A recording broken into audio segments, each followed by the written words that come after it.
Hey guys, this is Megan at Thousand Generation Farms. Today, I actually had a request of showing and talking about like the hay we feed, the alfalfa, and then like just different facts about it. So I'm actually taking the dogs out and we're gonna go chore the goats and the cows, and I will give you a little heads up about the hay.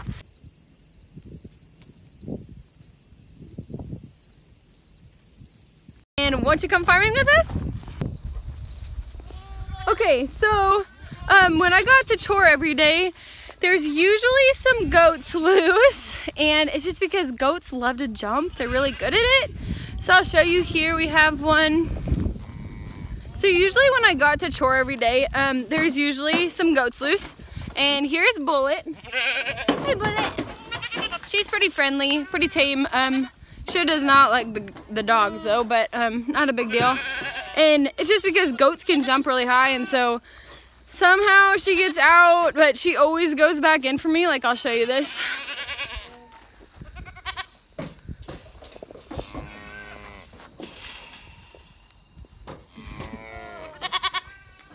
So she kind of knows where her mom is. She has a sister too that we still have, so just pretty tame. And those kind of goats are awesome, except when you're trying to like move them when they have gotten out of the pen, because then they're like, oh, you just want to pet me, you don't want me to move. So kind of tricky.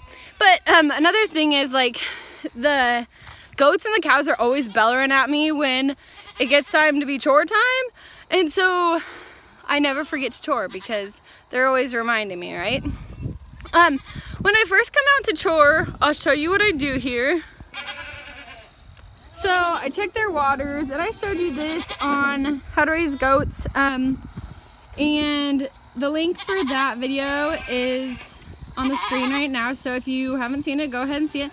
So if you can tell, they probably have half a bucket of water, and just looking over there, I can kind of see the shadow. If you look right here, and that shows me that it's at least 3/4 full or less, and so I need to fill that until it's all the way full. So what I'm gonna do here is take my hose off. I got this hose we use. It's cut down, but we use it for the chicken water. My camera skills are awesome. I'm gonna start with the cows first. See if I can do this one-handed. Okay, so got that on there. I turn it on all the way. Sometimes when Joseph's feeding or doing chores, he'll turn it on like halfway just so that it doesn't overflow, because sometimes it does overflow and it gets in their pen, but they don't. It's not that big of a deal. But anyway, so turn theirs on. I'll do the goat one later. And this is like a daily occurrence. Silas, stop. I always have to save the cat. Hi, the kitty. Hi, the kitty. Because the dogs are just crazy. They just act like they've never seen a cat before. Anyways, I'm going to feed her quick. So I want to show you some tricks that I've learned over the course of choring. We haven't always had a cat, but since we do, when I come in here right away, the dogs are bugging her, right? And then when I'm trying to put the goat and the cow feed in their buckets, she's trying to eat it. So I feed her first. I usually get her food out here, put it in her bowl, pick her up, put her up on there, because otherwise she'll be on the ground, she'll be messing around with the dogs. Then I feed the cows next. I do fill both buckets up, and depending on if it's winter or summer, depending on if they're on grass, yada yada, we will feed them so much grain. So like, I think I told you guys this, but like the big black bucket there, we feed the goats because there's more of them. And when they're on grass, we probably do more, like half of the bucket. And the same thing with the cows, except their bucket is the blue one, and there's only 2 of them. And I should say we have 1 cow and 1 steer.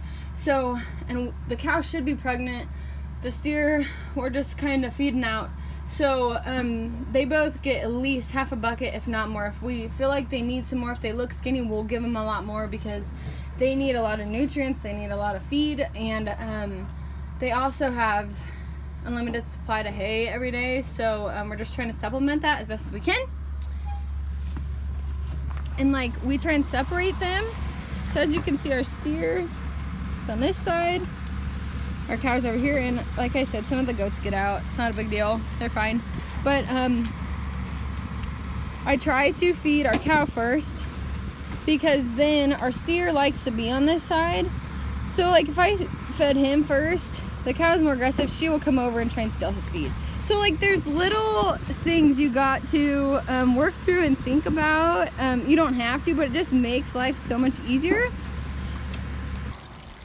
Okay, the next thing is feed, or not feed, we just fed them their grain. The next thing is hay.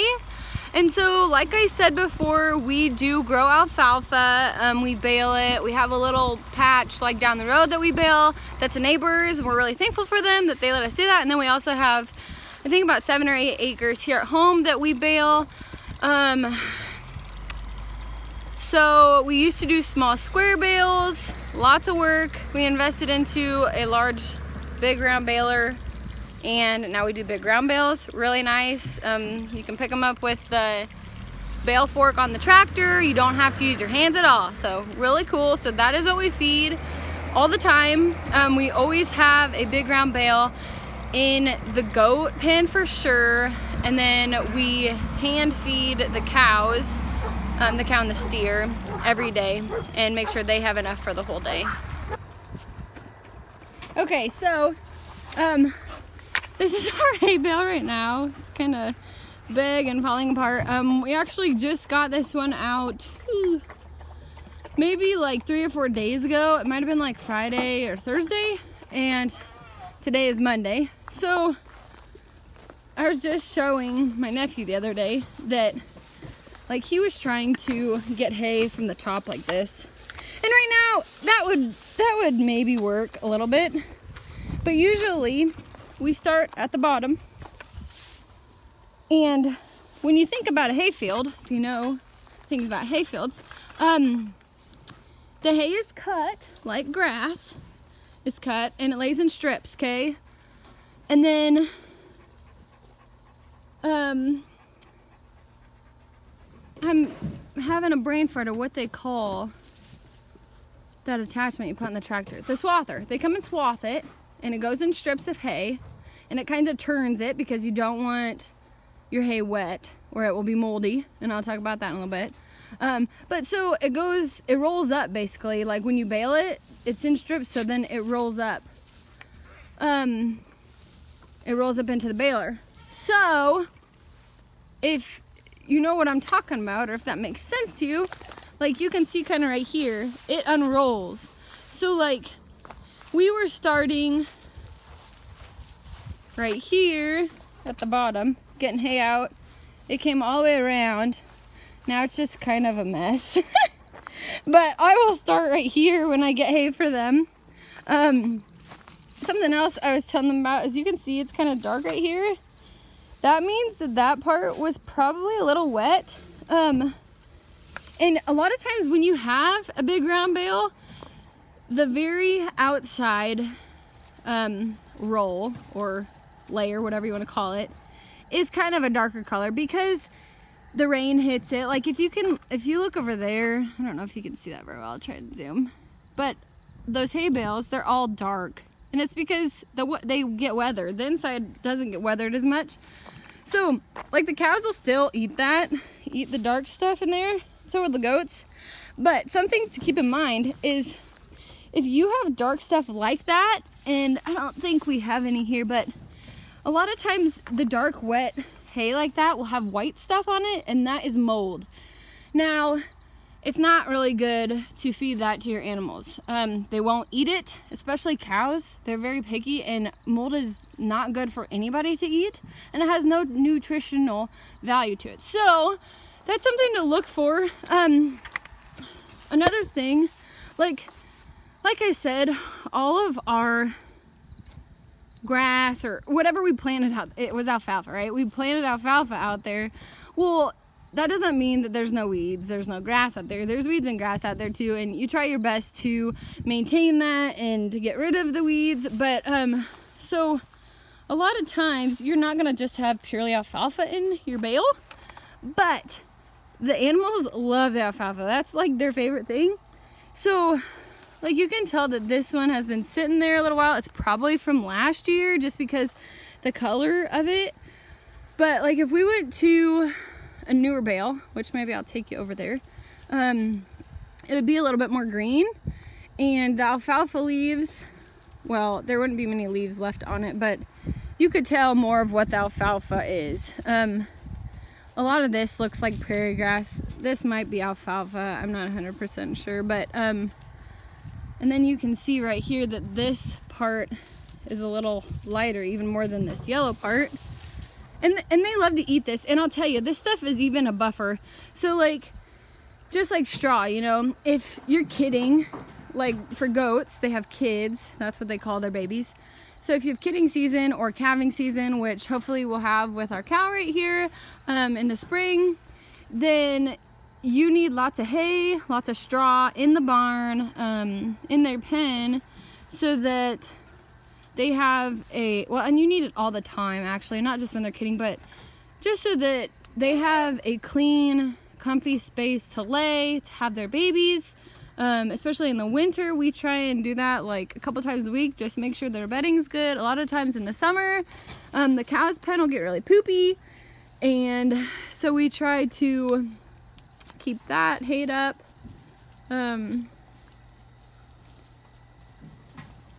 So just very important, like hay is very important. It has lots of uses, and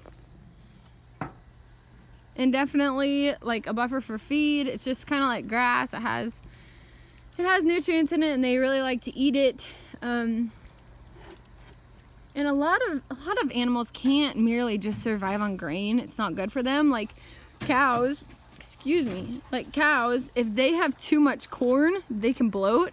But it's the same way with alfalfa. If you put them on a field of alfalfa and let them stay there for however long, like 2 or 3 weeks until you cut it, first off, you're not going to have a cutting, obviously, because they're going to eat it down. And second off, they can bloat really bad just because there's too many nutrients in it to be on it so long. And it's almost like the reason they would bloat is because it's just too dense to eat too much of.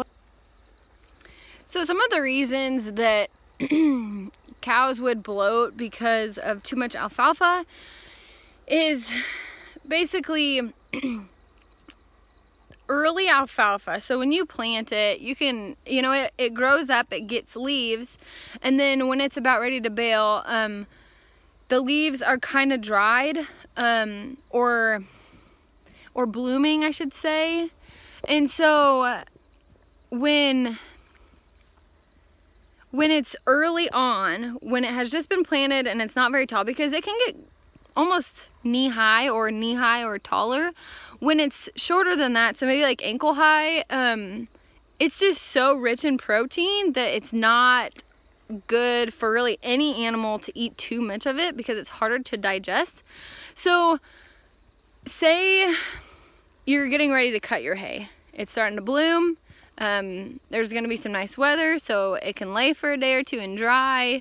That would be the most ideal time to put your cows or your animals on alfalfa, because the soluble protein value in it has went down tremendously, and so it still is nutritious and it still tastes good to them, but it's not going to make them bloat as quickly because their stomach can handle it better. Okay, so I came out here in the alfalfa field. As you can tell, it's actually grown up pretty tall and it looks pretty good. We do have some spots right here that just get too wet, so it doesn't really last very long there. Doesn't grow very well, but this is our second year growing it in this particular area, so we're pretty thankful for how it's grown. I think we've gotten 3 or 4 cuttings off of it, and it could probably use another cutting, but we are no longer cutting it this year. We're gonna wait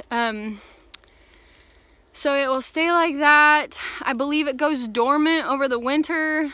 If we keep it like this, or even if you cut it again and then it grew up a little bit more over the winter, it would, even if snow covered it completely for a long time, it would still grow back. So it's kind of like a perennial when you're talking about flowers or plants. It basically is a perennial. And the thing about alfalfa though is, you know, you could grow it, right? Plant it and grow it for a couple years. So like, say 4 or 5 years, and then it will start to thin out. So, what people usually do is they'll use it like, they'll plant it and then they'll plant it somewhere else. And then they'll like kind of rotate back and forth where they plant it, or even like just have a few different places, because once it starts thinning out, you don't get as much hay, and it's kind of frustrating. So just like any other crops, like as you can see, the bean field's that back there, and it's basically all combined. And the cornfield is like way over there, and you can't really see it. But we switch our soybeans and our corn. We switch them field-wise, right? So this year we have beans on the south side, corn on the north side. Next year it'll be switched. We'll have beans on the north side, corn on the south side. And that's just because first, it helps keep insects away, and second of all, if you plant, it's just like the alfalfa. If you plant something too much in one spot, it doesn't seem to do as well. So it's kind of funny because it's kind of like full circle thing. Like even in cattle or livestock, like when they're putting them out on pasture, a big thing right now is rotational grazing. And it has been for a long time, so I'm not telling you anything new, but they'll section off their field into different parts. That way the cows don't eat down all the grass in one area or in the whole pasture right away and basically damage the grass. So they kind of switch it, so the areas of grass have time to grow back, time to replenish themselves, replenish the nutrients, and then in that kind of grazing system, then the cows are getting a little bit of each. Because if you've ever like talked to anybody who's into soils or into plants, or if that's you, or if you know anybody, there are different kinds of plants everywhere. And I'm standing right here, but on the other side of the field, there might be 3 other kinds of plants. And especially like if you go out in western Nebraska, there's way different kinds of plants. And so rotational grazing, probably the way to go if you have a lot of cattle, like 30 head or more. Works pretty well if you have pasture to put them on. But anyways, that's not even what I came over here to talk about. So you got another lesson today, or you just listen to me ramble. But what I was gonna show you, so like right here, and it's not really green, you know, I was hoping it would be, but it's getting so close to winter that it's not gonna be. But like, as you can tell, this hay is pretty good because it's breaking. These leaves, I assume, would have been from alfalfa plants. So if you would have seen them right when they were done, you would have had a little bit of yellow in here and this gray color, but you would have also had some green in here. And that's the stuff they really like. And it's really crunchy when you kind of put it in your hand.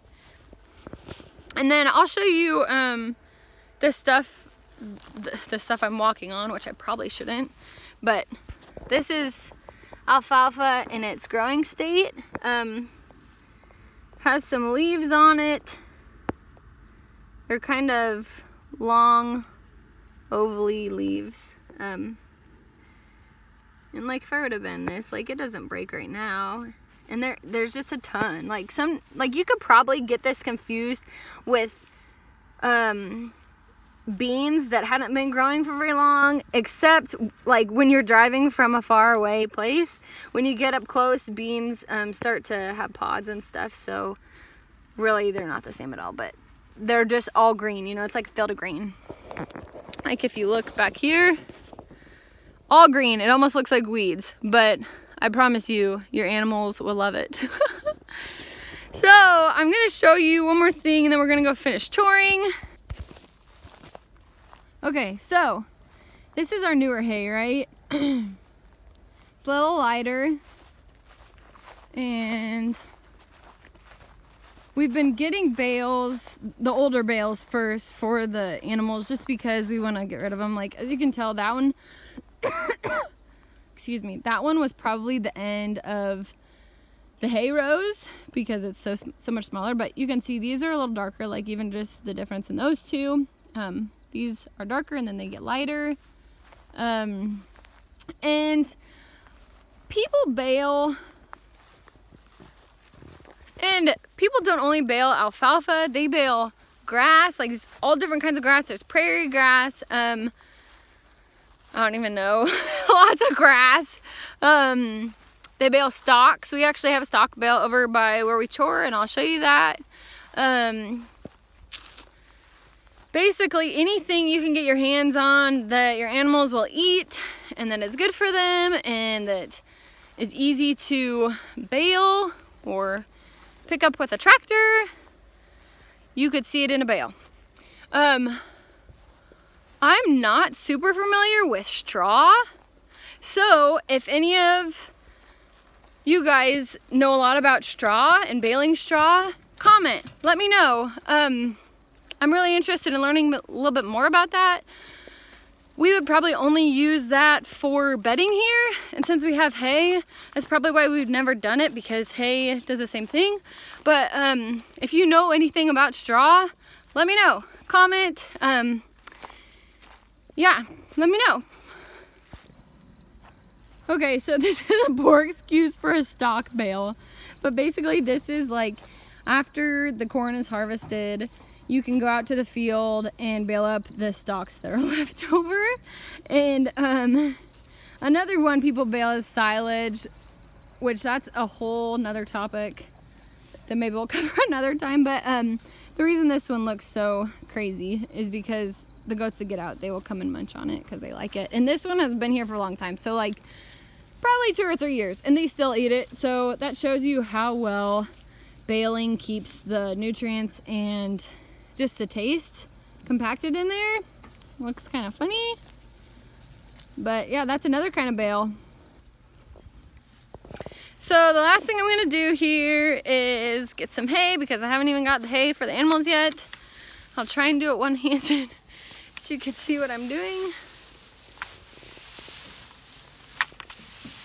I just try and get as much as I can.